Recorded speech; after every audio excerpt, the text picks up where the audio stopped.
Bueno, Desde ahí te das cuenta que no está muy completo el presidente ¿verdad que no? de Venezuela. De Venezuela también. Bueno, Max Scherer, el jugador más caro de 2022. Suéltala, Orlando. Mira, para que veas que el billete, Carlos, no define todo. Y ahí está el jugador más caro de las ligas mayores, que recibe un home run con el primer lanzamiento en el juego inaugural. El más caro. Mira, primer pichada y va para afuera. Contratazo, el mejor pagado en 2022. Bueno, claro, ¿no? Eso no significa que sea un mal pitcher, simplemente pues empezó mal, la puso por ahí y estaba altita la bola, era hasta para que le hubiera dejado pasar el bateador. Pues normalmente, pues las primeras, no sé, 1 o 2 bolas, pues hay que ver, ¿no? Sí, tiras la primera así como para Pero lucirte, ¿no? Un ajá, rectazo por el sí, centro. y el otro aguanta, Yo soy bateador de primera bola, fíjate, por eso mismo, porque porque va por el centro casi normalmente. siempre el pitcher empieza con una bola rápida, ¿no? Entonces, pues venga para acá, ¿para qué la dejo pasar? Bueno, pues hay un bateador, digámoslo así, o vaya, un jugador aquí en México que según esto sale muy caro y se llama democracia, que no es el INE.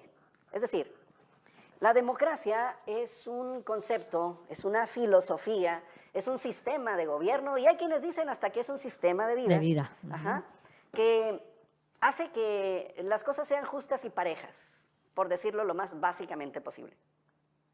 Sí, pero tenemos sistemas democráticos o que son pretendidamente democráticos, donde se encuentra la manera de quien gobierna para simular los procesos electorales. México yo creo que sí hay un avance, ahorita veremos en números y eso, qué es lo cuestionable, pero hay un avance, David, las últimas 3 elecciones presidenciales han gobernado colores diferentes, ¿no? La El alternancia, azul, ¿no? ajá, Ha sido un hecho en este país. el azul con Calderón en el 2006, el rojo con Peña en el 2012 y el morado actualmente con López Obrador. Entonces, en un país donde los últimos 3 presidentes provienen de fuerzas políticas distintas, es un rasgo de la democracia, no es todo. Sí, es una característica. Es decir, antes de que existiera un árbitro electoral en este país, Así es. Imparcial. bueno, y que Ajá. se fortaleciera con esa imparcialidad, en este país había nada más de una sopa. Y ganaba los mismos Y siempre. se llamaba PRI. Así es. Era el partidazo, yo me acuerdo por allá por los 80s, que tú veías eso y decías, a la madre, Nunca ¿cuándo le nos puedes vamos a quitar ganar. de encima de esto? No hay manera. Exacto. Y la manera vino a partir de la propia contradicción interna del La descomposición, sistema, ajá. que fue colapsando y que se vio obligado a ceder paulatinamente esa concentración de poder que ante las democracias del mundo, ante las presiones no nada más de los grupos políticos internos, sino también de la propia globalización, fueron cediendo parte, negociando para poder tener condiciones de gobernabilidad, para tener condiciones hasta de legitimación después de elecciones ilegítimas como la de 1988. Sí. Cuando se cayó el Y sistema. entonces, paulatinamente, esto fue cambiando. Esto se fue adaptando hasta que llegamos a la parte de la alternancia. Por allá con Sí. Ernesto Zedillo, que fue el último presidente priista del partidazo de los 80 y tantos años en el poder, entra Vicente Fox, la ola foxista El 2000. famosa. De ahí para acá, ajá, la alternancia. A partir de ahí, esto cambió efectivamente. 22 años de elecciones más o menos creíbles, ¿no? Ese es el punto, aceptablemente creíbles. ¿Por qué? Porque hay mucho que ajustarle. Sí. Yo no estoy en contra de una reforma electoral. Reforma sí, pero no así. No así como se está concibiendo por una sola voluntad porque es- e imponiéndose por la fuerza de la mayoría. Y la intención es controlar otra vez, como Una regresión. pasaba cuando el secretario de Gobernación presidía la Comisión Federal Electoral y el gobierno hacía las elecciones y las ganaba. ¿Sí? No más falta que pongan a Manuel Bartlett, que ahí está en la Comisión Federal de Electricidad, al frente del INE con otro nombre, ¿no? Que le van a cambiar el nombre. Y ¿sabes qué? Si me preguntas, te contesto. Yo digo que mi presidente sería capaz de hacerlo, no más por darnos en la tatema a los que no estamos de acuerdo con sus ocurrencias. Y es que el intento de controlar por parte del Ejecutivo los procesos electorales y también el órgano pasa porque debiera de pasar, ¿no? El proceso porque hubiera consenso, como han sido todas las reformas electorales. Se han aprobado, se han acordado meses. El 96, la reforma más trascendente que hubo fue cuando el gobierno salió de los procesos electorales. En Sonora dejó de haber comisión estatal electoral presidida por el secretario de gobierno. Y entonces ya hay un Consejo Estatal Electoral ciudadanizado, etcétera, etcétera, y empieza a tener más credibilidad los procesos electorales. Los votos se cuentan. Pero estamos, yo creo, ante un posible retroceso con el pretexto de que cuesta mucho el INE. Ya le quitaron 4,000 millones y le van a quitar 3,000 millones más en la ley de presupuesto. Pero bueno, no es solamente eso lo que quería la iniciativa de la 4T, ¿no? Van No, otros temas asociados. exactamente, lo quieren ahogar. Por ejemplo, en 2022, el monto que solicitó la primera lámina, Orlando, el monto que solicitó el INE fue de 24,650 millones para cerrar números. Y lo que se le aprobó por parte de la Cámara de Diputados fue 17,740 millones, cerrando números. Si tú te fijas, pues el presupuesto solicitado por el INE, ahí fue 5,000 millones inferior. Sí. ¿Dónde se metió en complicaciones en la distribución de ese dinero? Pues en la parte de la consulta popular. Sí. Una consulta que costó cerca de 2,000 millones de pesos, una consulta que no sirvió para nada. Así es. ¿Por qué? Porque la tergiversaron, porque la famosa pregunta de si quieres que siga el presidente era en sentido contrario. La original era, ¿quieres que se vaya el presidente? Y pues ahí en los jaloneos y lo que tú quieras, convirtieron un ejercicio presuntamente de revocación de mandato en un ejercicio de revocatificación de mandato. ¿Por qué? Porque venían las dos sopas, era una nada más. Si no estás conforme con algo así iba la pregunta original, si no estás conforme con la forma de llevar el gobierno, pedirías que se fuera el presidente, más o menos ese era el espíritu de la pregunta original, que obviamente a los partidos en el poder, léase Morena y sus rémoras, o sus secuaces, como le quieras llamar, pues no dijeron, no puede pasar así, y se hizo todo un merequetengue para tirar 2,000 millones de pesos a la basura. Elegir a los consejeros en las urnas cuesta más o menos 4,000 millones de pesos. En un país donde se predica la austeridad franciscana, ¿para qué gastar 4,000 millones en elegir en las urnas a los consejeros? Pues para meterle votos, acarreos, compra de votos, todo, y que ganen los candidatos que, aunque no estén preparados, pero sean los afines a quien gobierna, ¿no? Bueno, y es que ese es el punto, pues. Finalmente, ¿quiénes los van a proponer? El Ejecutivo, el Legislativo y el Judicial, todos controlados. Sí, con una tendencia. Con una tendencia muy clara. No, pues mejor que los pongan de una vez sin hacer consulta. Se ahorran los 4,000 millones. ¿Por qué? Porque ¿qué democracia es esa, como la que practicamos también en la vida real? ¿Qué democracia es aquella donde te dicen, aquí están, yo los pongo, aquí están, ¿cuál quieres? Pues son todos tuyos. En la universidad lo hizo el rector Castellanos. Se enviaban en los 70s, una terna enviaba a las escuelas, ¿no? Ajá. Entonces te mandaba 2 indeseables y el tercero era el que él quería. Entonces los otros 2 pues no podía ser, entonces tenías que poner el de él, ¿no? Exactamente. Y si no votabas a favor, 2 veces te mandaba la misma terna y la tercera él decidía según la ley. Para esas gracias, pues mejor que se quede como está. ¿Para qué le mueves? Es simulación. Ahora, haga el Congreso. Ahora, ¿qué es lo que le venden a la gente para tener simpatía hacia esa reforma electoral? Vamos a eliminar los plurinominales. Eso no es cierto, eso va en la Constitución. Van a hacer lo contrario, los van a todos hacer son más, de lista, los van a multiplicar. Exactamente, todos son de lista. El partido te dice quiénes son los vota que van por a esta quedar. lista, entonces si yo tengo el 30%, entonces el 30% de la lista de mi partido entran. O sea, todos son plurinominales. El engaño es, hay que apoyar porque van a desaparecer los plurinominales. Eso es mentira, pues. Convierten a los 300 en plurinominales. Para que haya las mismas, pero además, el gran engaño ni siquiera está ahí. Está en que el diputado no tiene libertad de conciencia. El diputado, por pertenecer a un partido, regularmente, salvo muy contadas excepciones, pues toma las decisiones a como le dice la dirección del partido, o en el caso de que sea el gobernador en su partido o el presidente, pues a como le dicte el presidente. Manejados por los gobernantes en muchas ocasiones. Así es. Oye, pues si ve nomás la forma, como decíamos ahorita, tan ridícula como empezó la primera legislatura con el gobierno de López Obrador. Es un honor estar sometiendo el legislativo al ejecutivo. Y lo dijeron a voz en cuello, y orgullosos, pues qué clase de asnos fueron a poner como candidatos. Es decir, todo este circo para quedar igual. ¿Por qué? Porque solamente van matraqueros a representar los intereses del Ejecutivo. Y eso es algo con lo que tendríamos que romper, pero cada vez se fortalece más. ¿Cuánto nos costaron los partidos en 2022, amigo? 5,821,851,702 pesos. ¿Quién se llevó la mejor tajada? Morena, casi 1,800 millones de pesos.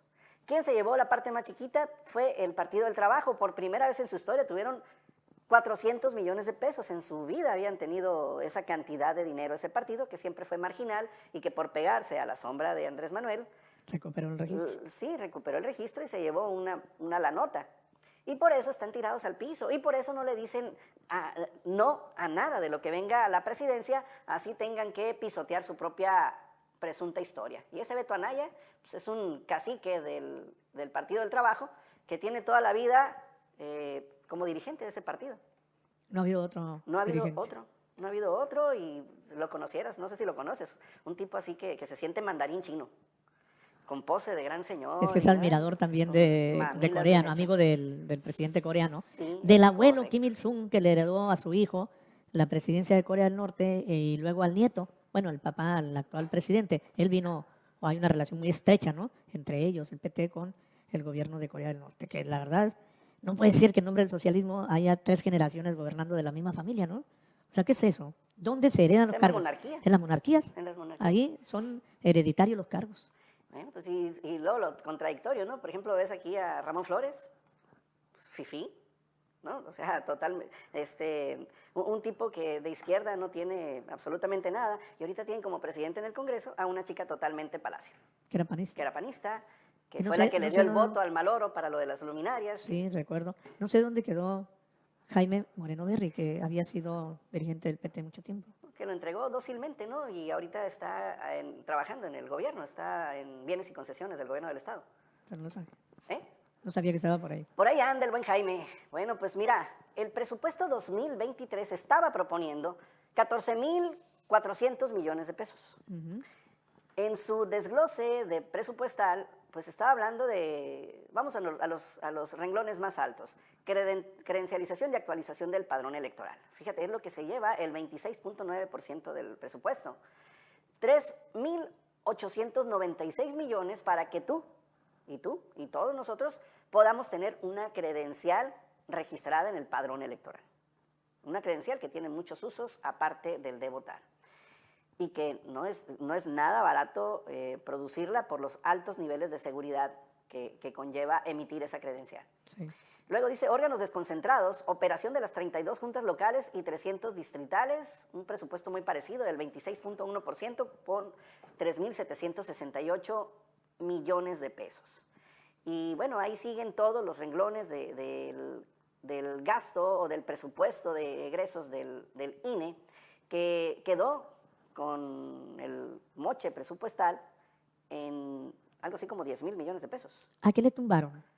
No tengo idea, esta es la iniciativa. Y te pregunto por esto, porque la campaña son unos sueldazos, y es cierto, son unos sueldazos, de acuerdo, los algo que consejeros. se puede corregir en algún momento. Entonces, ¿por qué? Claro, los diputados aprueban el presupuesto con un desglose. Entonces, ¿para qué le quitas a la operación electoral que se hace todo el tiempo? No cuando inicia el proceso electoral, por ejemplo, septiembre del 2023, ¿no? Hasta que termina. No, antes, y te digo porque soy representante en el Instituto Estatal Electoral, tenemos reuniones todo el tiempo, hace una semana 19 puntos, regidores étnicos, controversias, etcétera, etcétera. O sea, funcionan.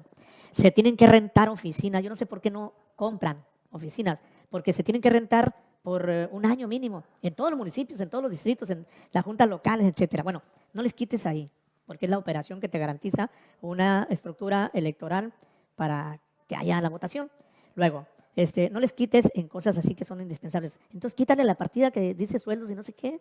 O sea, si es cierto que hay que quitarle los sueldos altos a los consejeros del INE, que yo creo que si son muy altos, tiene una lógica, te acordarás, magistrados y consejeros, para que no sean sobornables, pues van a tener un ingreso que cuiden, ¿no? O sea, ¿cómo voy a arriesgar si gano 300,000 pesos mensuales al que alguien me diga que si cambiamos un acta o no? Pues no lo arriesgo, ¿no? Entonces era la lógica de a ese poder darles altos ingresos a los 11 consejeros y así en los estados. Pero bueno, en un país donde hace falta dinero para muchas cosas, donde a la gente le agravia que se gaste tanto, entonces, ¿por qué no así en el proyecto de presupuesto, lo que es sueldos, prestaciones, etcétera, etcétera? Entonces, tómale la mitad, pues, hazlo. ¿Quién lo puede hacer? La mayoría simple. La reforma constitucional para modificar la forma de elección de los consejeros en las urnas o en la Cámara de Diputados, que además ellos la controlan. El gobierno tiene mayoría como para seguir nombrando a los consejeros en la Cámara. Pero bueno, quieren voto popular para no sé qué. Más caro, por cierto, como decía hace rato. Entonces, si es cierto eso que dicen, vamos contra el INE porque gastan, porque tienen sueldos y prestaciones muy altas, pues quítaselas. Sí, modifíquenlas, tómeles parecer, oye, estás ganando mucho, es inmoral esto, mira Sí. lo que gana un trabajador con un sueldo mínimo. Y efectivamente, Vamos a los- votar que te vamos a quitar la mitad. O sea, el tienen que pedirle INE, permiso, ¿no? sí, el INE y toda su burocracia son burocracia dorada, ganan mucho en comparación con un trabajador. Pero si eso lo traduces en el presupuesto de operación del INE, pues entonces no estamos hablando de mucho dinero. Así es. Pero Pero la campaña es así, sí, ¿no? Es así. Mira, yo acabo de, es no ir a sé, las emociones, pues. sí, sí, sí, sí, y justificar lo que de manera oculta se pretende, controlar desde el gobierno las estructuras electorales. Entonces, eso es algo así como, apláudanme porque les voy a quitar el dinero que ganan estos tipos. Populismo, Sí, populismo así es. Más que crudo, una ¿no? intención democrática es eso. Sí, y sobre todo la peor de las intenciones, el querer tener el control total para manipular y entonces sí, a lo mejor Pero hacer yo me fraudes pregunto, electorales. ¿por qué no lo hacen? ¿Por qué no recortan Porque lo que tanto les indigna? quieren bien pagados a los que van a poner. Pues sí. Pues, O sea, no tiene otra lógica, ¿no? que sigan ganando mucho porque ahí van a llegar los míos. Y cuando lleguen, no, pues es que ellos sí son honrados.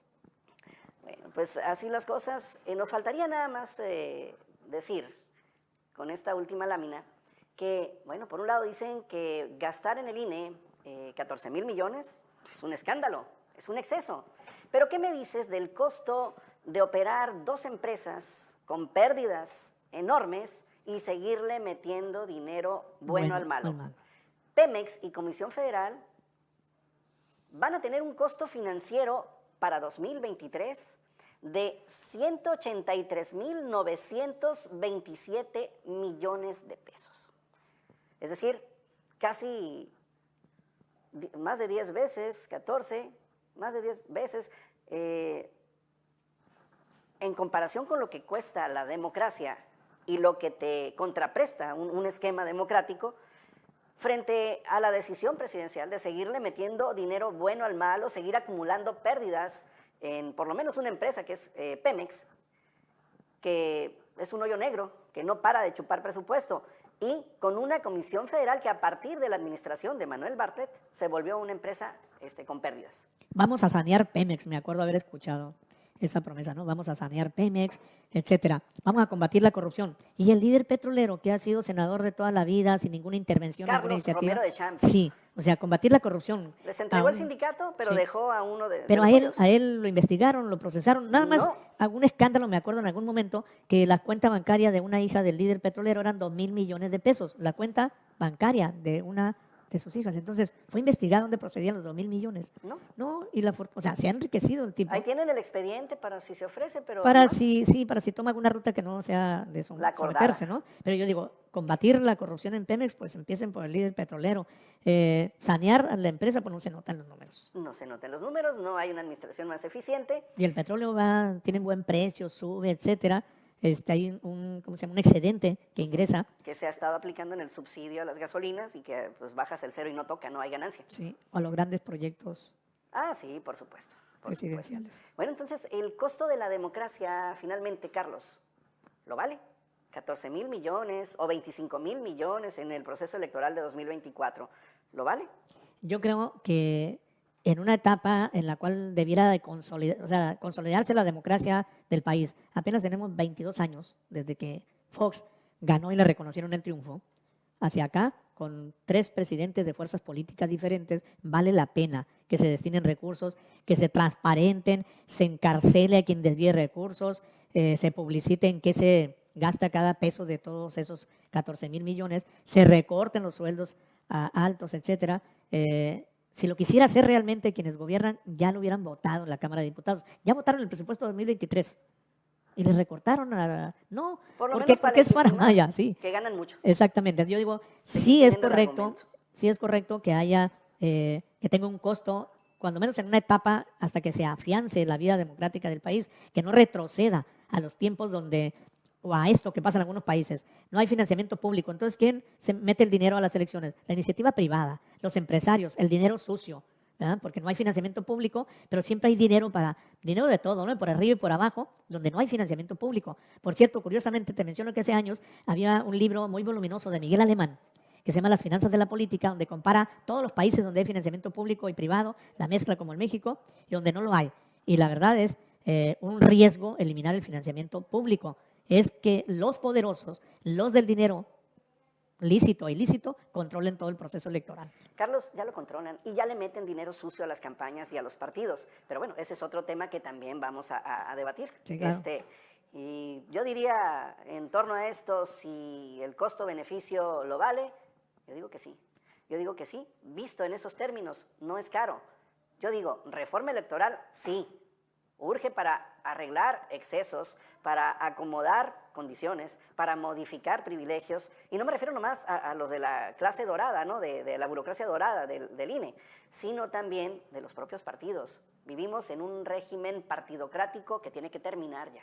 Y eso termina con una reforma electoral diferente a esta.